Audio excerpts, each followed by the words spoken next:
大家好，今天是2026年7月26号。最近邹市明和冉莹莹参加了一档综艺节目《姐姐当家2》，相关话题登上热搜，引起广大网友剧烈争议。拳王夫妇7年时间亏损2个亿，有可能更多。老婆3次提出离婚。看到邹市明意志消沉，冉莹莹希望他能支棱起来。我们把北京的房子卖了，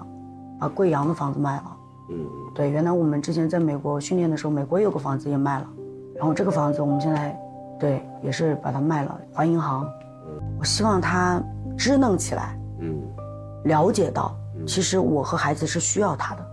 目前网上分为2派阵营，大部分人都是批判冉莹莹的，认为她没有2亿的操盘能力，却创业豪掷千金开拳馆，水晶灯就花了300万，德国进口跑步机单台20万，年卡分为3档，3万8、5万8、8万8。冉莹莹想打造一个运动基地型的高级会所，馆内一杯咖啡定价128元，加上一系列的活动，按上海2000万人口来算，如果有1万人成为会员，一年营收几个亿，轻轻松松。想法很美好，但现实也很残酷。拳馆开业后生意极其惨淡，因为拳击在中国是小众运动，小到什么程度呢？没有官方精准的人口占比数据，估算广义爱好者大概500万到600万人，大概占全国总人口的 0.35% 左右。拳馆生意失败后没有及时止损，又注册了20家公司开高档火锅，人均335元，还有网红奶茶连锁店、电竞直播公司，陆陆续续亏光了2个亿。事实证明，夫妻俩的创业彻彻底底的失败了。大家觉得邹市明用血汗和辛苦一拳一拳的打来的2亿被冉莹莹亏光，甚至还有人传言说被冉莹莹的娘家人以工程款的名义骗走了。有没有这回事，只有等邹市明去调查才知道了。反正舆论一边倒的批判冉莹莹。另一部分人说，邹市明也有责任啊，作为一个成年人，一个丈夫，对这种重大投资决策应该有监督和管理权，不能钱亏光了全赖冉莹莹一个人。要是挣钱了，是不是又说你的功劳最大呢？这么说是不是也很有道理？那么如果大家手里有一笔巨款，或者作为普通人的我们，从这个事件里面能学到什么呢？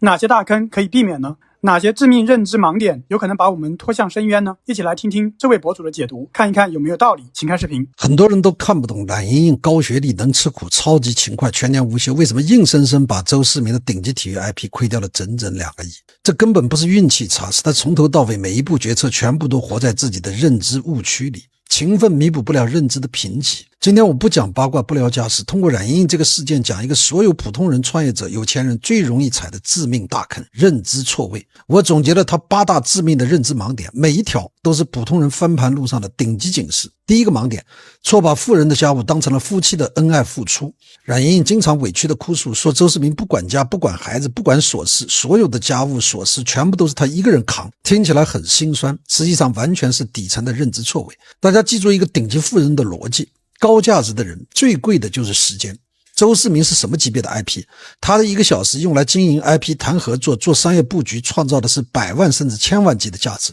做家务、带孩子、跑琐事、买菜、做饭，这是几千块钱保姆就能够替代的工作。真正聪明的妻子、顶级操盘手，第一件事就是帮老公砍掉所有的低价值琐事，全部外包，全部请人，全部职业化，让顶级 IP 只干顶级的事。而他恰恰相反，抢着干保姆的活，浪费顶级 IP 的时间价值，还自我感动、自我委屈，这就是典型的用保姆的思维管理顶级的资产。第二个盲点，错把专业运动员的后勤当成了亲自陪伴的功劳。他一直对外标榜，我陪邹市明出国打比赛，我当司机做饭，我全程伺候，听着是贤内助，实际上极度不专业，极度的危险。职业运动员的饮食、作息、出行绝对不能家人亲自包办，拳手的饮食是严格配比、体脂控制、体能专项，必须营养师负责。拳手的出行绝对不能够出安全问题，必须请专职司机。体育竞技身体就是饭碗，一丝一毫的失误，劳累、饮食不标准，轻则状态下滑，重则职业生涯就报废了。他最大的误区是把专业后勤当成自我感动的付出，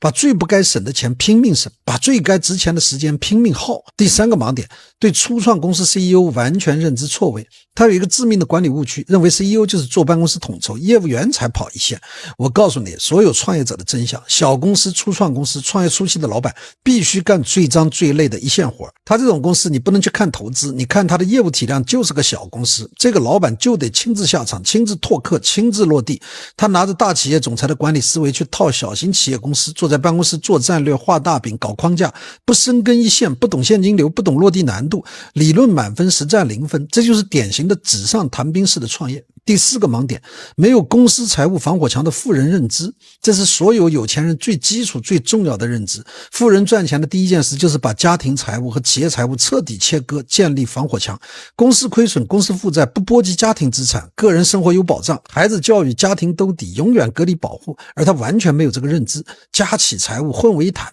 公司亏损直接掏空家底，经营负债全部变成了夫妻的共同债务，最后卖房抵债，透支了所有的积蓄。普通人都懂得风险隔离，他一个操盘上亿资产的人完全不懂，这不是倒霉，这是赤裸裸的认知缺失啊。第5个盲点，不懂 IP 保护，亲手去消耗老公的顶级商业人设。她常年在媒体镜头前哭诉老公不顾家，抱怨生活委屈，放大家庭矛盾，她以为是宣泄情绪，实际上是亲手毁掉了这个 IP 的商业价值。顶级体育 IP 核心价值是什么？正面、坚韧、自律、传奇、正能量。一次次负面哭诉，家庭撕扯，直接导致品牌不敢合作，商业不敢代言，路人感崩塌。不懂 IP 珍惜，不懂流量贵重，不懂商业形象壁垒，情绪大于商业理性，这是操盘人最大的忌讳，同时还给孩子造成了巨大的心理阴影。家庭撕裂，舆论暴力，孩子全程承受，事业认知、商业认知、家庭教育认知3重崩塌。第6个盲点，致命市场认知错位，把小众冠军当成全民巨星，这是他亏损2个亿的根源总病根。他潜意识一直认为周世明是世界冠军，等于无限商业价值，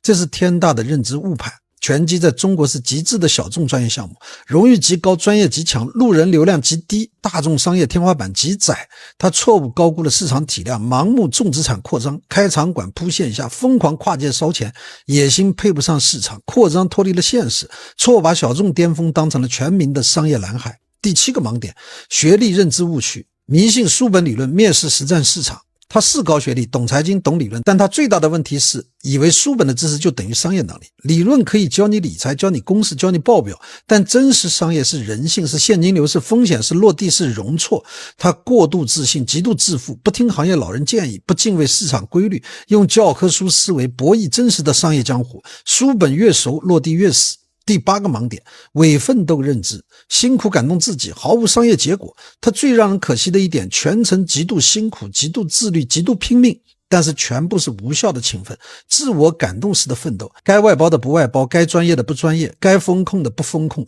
每天忙到极致，累到崩溃，但却全部忙在低价值、无产出、耗资产的琐事里面。真正的商业高手省力、借力、分工、风控、放大价值，他刚好相反，耗力、耗人、耗资产、耗 IP、耗运气。亏掉2个亿不是因为他懒，也不是因为他坏，也不是因为他贪心，而是因为一个人的财富绝对超不过他的认知，凭运气赚来的顶级财富一定会凭认知全部亏光。勤奋救不了认知短板，学历填不了思维盲区，感动自己成就不了商业传奇。看懂这8大认知误区，你就看懂了为什么很多人越努力越倒霉。大家怎么看？欢迎在评论区说说你的看法。最后还是希望大家多多点赞、评论、订阅，谢谢大家。